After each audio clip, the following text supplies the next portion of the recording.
Get ready.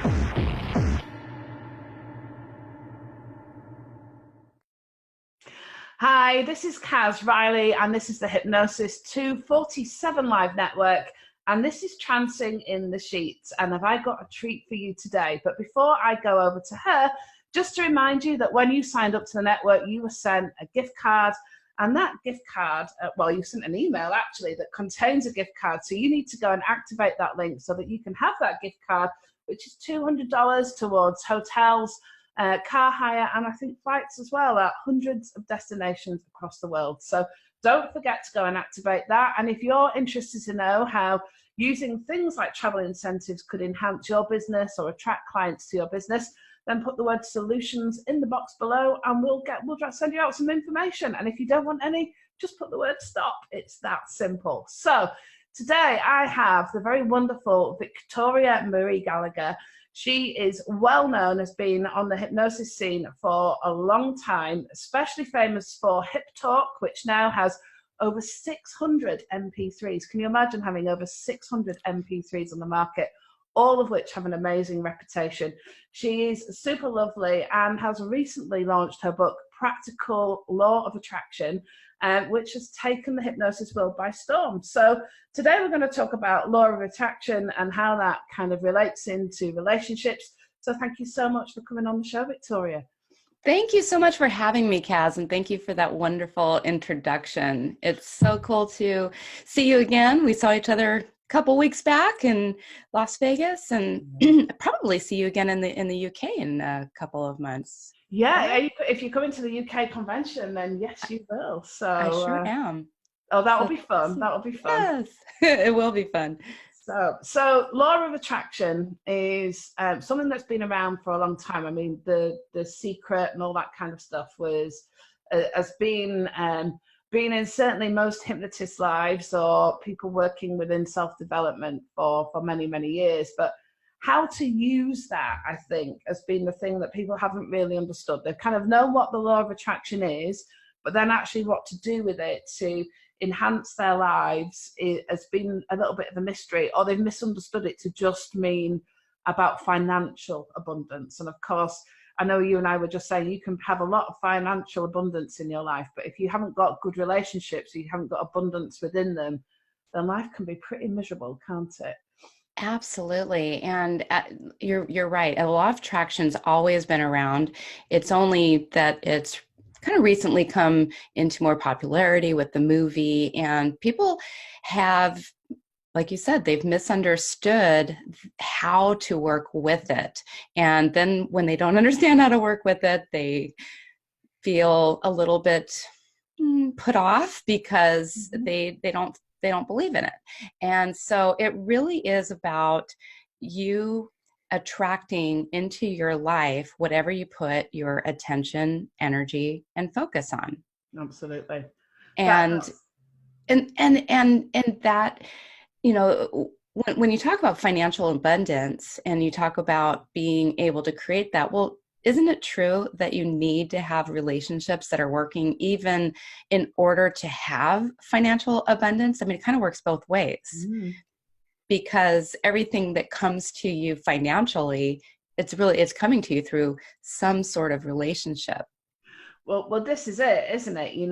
Whether that's just attracting clients because they're relationships, or it's our, kind of interpersonal, our friendships, which again bring abundance into our lives, or our kind of very intimate relationships, our partners, our spouses, and even the relationships that people have with their children. They're all those kinds of good relationships. Law of attraction has some really kind of practical applications within those as well, doesn't it? It really does. And it comes down to, how you're thinking is creating how you're feeling, and how you're feeling is creating what we call your vibe. And the universe ultimately matches whatever you are vibing. So how you know what you're vibrating is basically take a look around you, and you know what your general vibration is. And it's not to say that you're not going to have a bad day every once in a while, and you're going to be punished for thinking along those lines, we're natural, we're normal people. But once we understand that that we have the power to control, we have the power to create based on becoming more aware of generally how we're feeling and how we're thinking. Once we understand that, we acknowledge that and we accept responsibility for that, then we just become much more empowered to be able to draw in more of what we do want.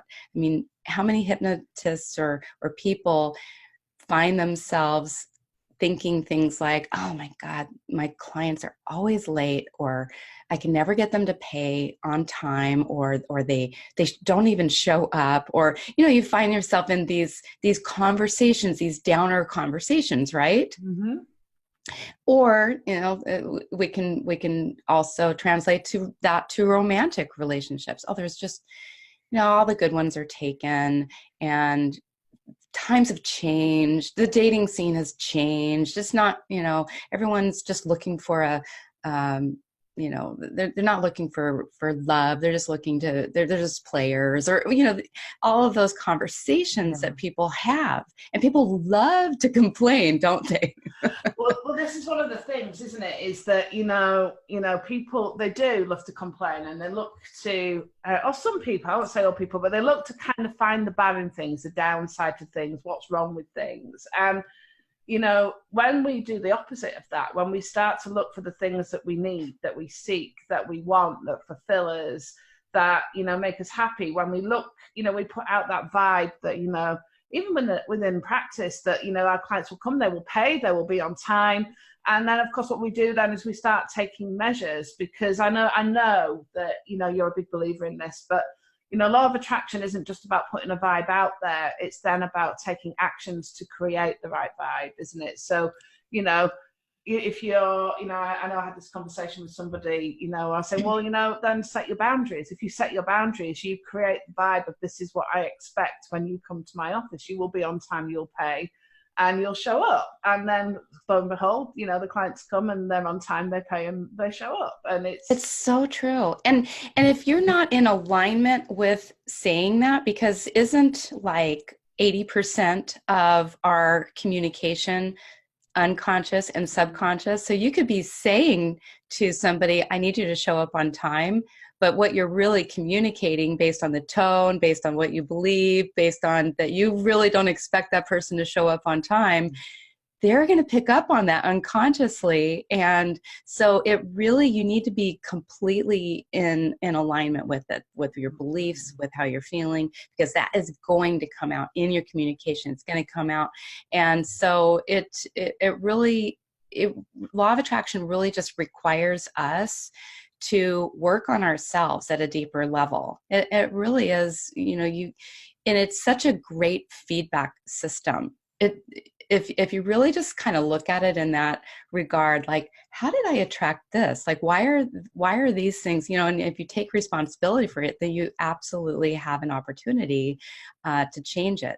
And that goes for, when we were talking about, dating and trying to attract a relationship, but it also goes into, I've been married now for 11 years. I want to say 15 years, because we've actually been together 15 years. But, we have our share of arguments, just as any couple does. But one thing that I've noticed is that if I say, we get into arguments a lot, then guess what? We're going to continue to do that. But if I change this, if I change what I'm thinking about, if I change, like, we're getting better at our communication, we're working on our communication, and if I focus on that, guess what? We're going to get along a lot better. And if we go to sit down to work something out, if I am imagining in my mind how that's going to go, and how that's going to go, like, oh my God, we're going to start throwing pots and pans and whatever disaster, we're going to really, really just get into a big argument. Well, guess what? That's what I'm going to attract, because I'm going to draw that personality, that quality out in me that's going to create that. And of course, that's going to draw more of that out of him. But if I want to be able to have it go calmly and peacefully, just, taking 5 or 10 minutes before that and imagining how I want that conversation to go, guess what? I'm going to be in that state, and that's going to draw that same energy out of him. So it really is about being able to be clear about what it is that you intend and what you want. And you're going to put it's putting yourself into almost like a trance, really. Well, it's a state, it's a trance of intention almost, isn't it? Oh, yes, yes. It's that, rather than, focusing on what people don't want. I'll often get people here with their relationships, and it's like, I don't want us to fight anymore. I don't want us not to be connecting like this. I don't want this. I don't want that. And I'm like, well, tell me what you do want. What will that look like? And it's that kind of that vision of how you want it to be within the realms of reality, because we can also accept that there are ups and downs and blips within relationships, but they're communication opportunities, really, aren't they, to kind of work through something, to find out more about somebody. But by focusing on, rather than that you're arguing all the time, that you're as you say, you're becoming better at communication, or you're becoming amazing at communication, and that you can start to anticipate what the other person might want or need, and vice versa, then you get into this really great place where, interestingly, with a lot of the work that I do, I think there's a lot of law of attraction there, because people have the belief with things like libido, for example, that will wane and disappear. But actually that tends to go when people stop intending to connect with their partner on many levels. So if that intention of communication and intention, and that feeds into every aspect of an intimate relationship in a really profound and amazing way. So if people are attracting kind of sexual abundance, if you like, and satisfaction and all these amazing things, because they're attracting all the great things into their relationships. Absolutely. I know you have a really lovely story about in the law of attraction and how you met your husband, didn't you? Yes. Are you happy to share that with us? Because it's such a lovely story. Oh, thank you. Yes, definitely. So it's kind of a two-part story. So number one, I was doing a lot of dating. I was on, Match.com. That's where we actually met. But prior to meeting him, I was, just like everyone else, drawing in people that weren't suitable for me, or at least I didn't see them as suitable for me because of what I was focused on. Mm-hmm. So I literally one day, I had put on my own Attract Your Soulmate program. I was a hypnotist, and I'm like, if I'm helping other people to do this, why not just, why would it work for me? So I literally listened to my own soulmate program, and like literally 3 days after I listened to it, we went out on our first date. And he had, we had known each other before, we'd met each other before, and it didn't work the first time. It just didn't work the first time, but it caused me to be open to seeing him in a different way. And so we went out on our first date, and everything, worked out. So fast forward to part 2 of this. This is actually where I really feel like this just blew me away. Okay. So we were in kind of we'd run the whole gamut of our relationship. We had been living together, unengaged. We got engaged. We got unengaged. We were living apart. We basically experienced every stage of relationship. And so I had set my intention with this group it was a personal growth group. And I stood in front of the room and I said, my intention is to get engaged again. Okay. And this was January of January of 2004, let's just say. I'm having I'm having a temporary lapse of years when this happened, but it was January of this year. And so everybody was trying to get me to say it's going to happen by February. And I'm like, no, I'm not feeling February. I am going to say it's going to happen by the end of May. Okay. So 5 months. And so this is my intention. So I, created my vision board, which that's a whole other story. I don't know, if a lot of people really understand how to make their vision boards work, but I created my own little vision board and it was hidden. I didn't tell him any of this. And every day I'd spend a little time just really, doing some serious manifesting and visualizing and really seeing this happen. Well, lo and behold, March comes along, and it's a couple of days before his 30th birthday. And he basically tells me, I don't really ever see us getting married. And so I know that, that's something that you are wanting. And I didn't tell him any of this intention stuff that I was doing, but he just probably picked up on it, and he's like, I just don't see that happening. I just want to be fair to you. And like, we can date, we can hang out, but that's just not in the cards. And I'm like, okay, well, this is the way that I looked at it. The vibe that I was in was like, even though it really hurt and it was really, really sad. And I was really just heartbroken. And I let him go. And I said, this is the universe basically telling me that he's not the one. And if I'm going to get engaged, this is good news. This is a step in the right direction because I need to release him so that I can track the right person. So from that point forward, I did everything to just get over him I journaled, I cried, I just spent so much time just really, really working on just getting over him and releasing him, and just really working on myself. And I created this new relationship in my mind with a soulmate, and it was just a person that had no face. It was just and I created this little story in my mind and how we met on the beach. And I just kept this ongoing story of this person. And, within about 3 months, we ran into each other. My now husband, we ran into each other.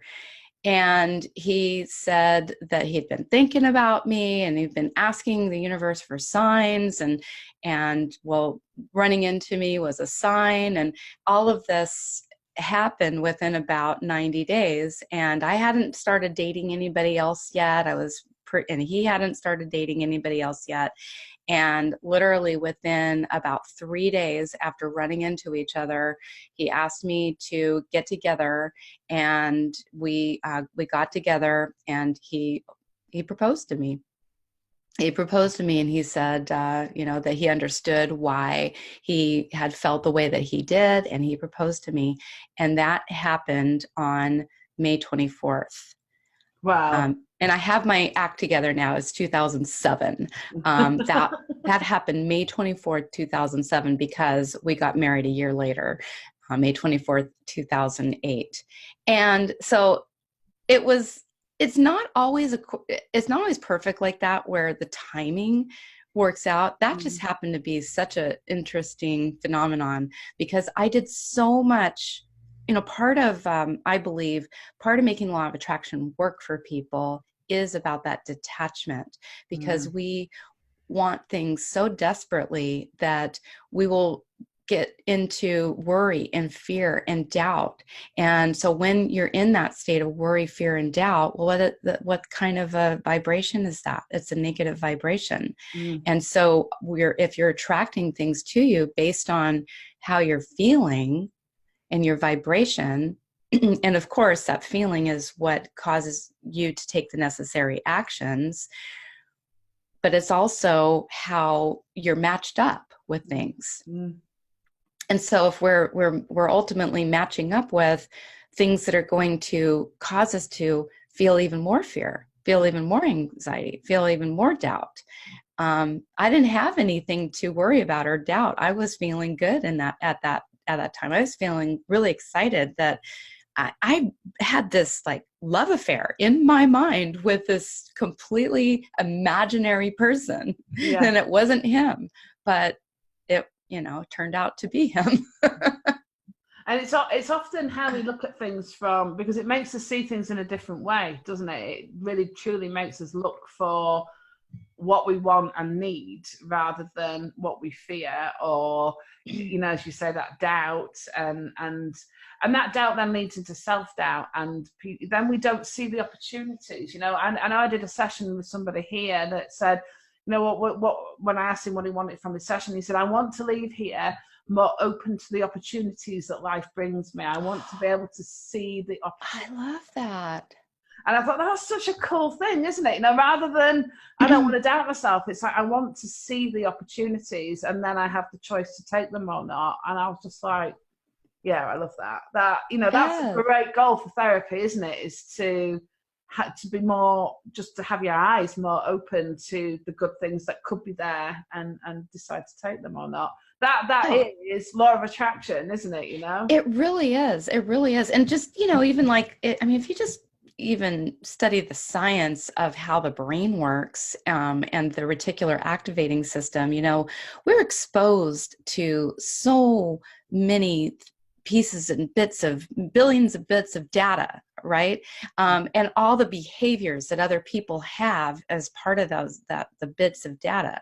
So if we are predisposed to thinking that, well, this person always acts like this, and I never get what I want, and this person, if we're not even feeling grateful for the wonderful gifts that they are sharing, we're not even looking at that. Well, guess what? The reticular activating system is filtering out all the good out of that person, and showing you what you're focused on. And so if you're focused on this one bad thing about this person, you're just going to see more of that, even though they may not even change how they are.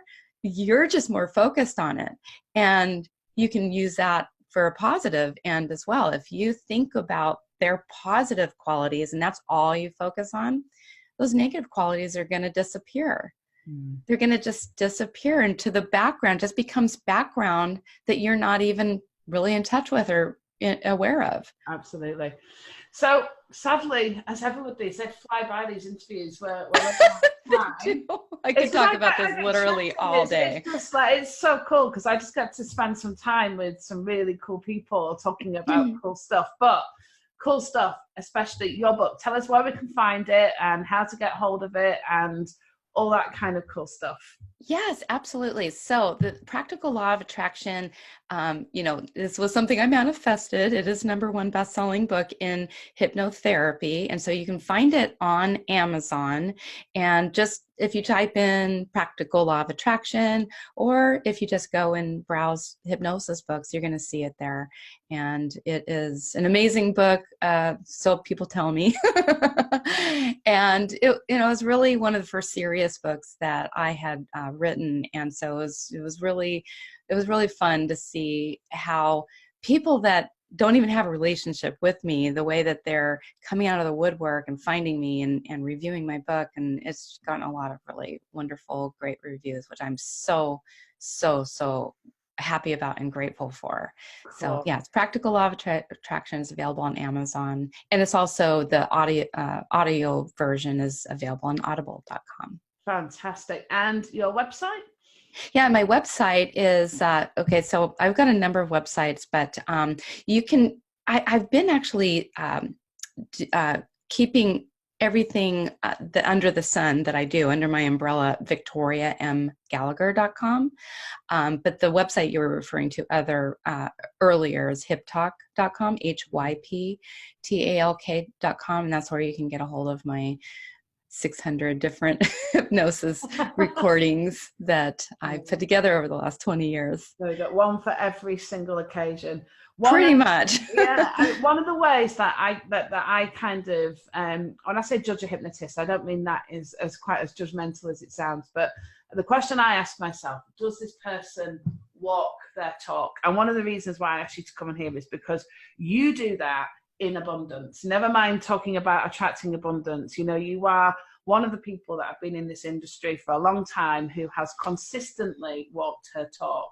So, you know, and an inspiration to many, many hypnotists, you know, and other people as well. So I just want to say thank you for that, because, you know, it's something that I think is truly important in our profession for people to do. So a big thank you for me and for all the people that you will have inspired to enter our profession and also to seek help within it, which is, you know, hypnosis is really flying now, and a lot of that is down to the hard work that you've put in for many years. So thank you. Thank you. Thank you so much for acknowledging that. I really appreciate it. And thank you for coming on the show today. It's been an absolute pleasure. Yes, it's been a pleasure for me too. Thank you so much for having me. And I really wish your show a lot of success and your business continue to attract wonderful clients. And I look forward to spending more time with you in a couple of months. I know it'll be soon. I'm going to manifest all of that and you know, kind of just focus on that. Everything being successful, and we'll have a wonderful time when we meet up in London in just a couple of months. So if you have enjoyed today's episode, and how could you not enjoy spending some time with Victoria Marie Gallagher? I mean, that's a silly question, really. So, you know, come back and see some more. We've got lots of other amazing guests as well as Victoria. And of course, I'm not the only host on the network. There are 8 of us in total, one of which is the amazing Sean Michael Andrews, the world's fastest hypnotist, who's got all kinds of interesting people with interesting topics about a whole range of things, hypnotic and otherwise. So don't forget to tune into his show, and I'll be back soon with another episode of Trancing in the Sheets. I'll see you next time.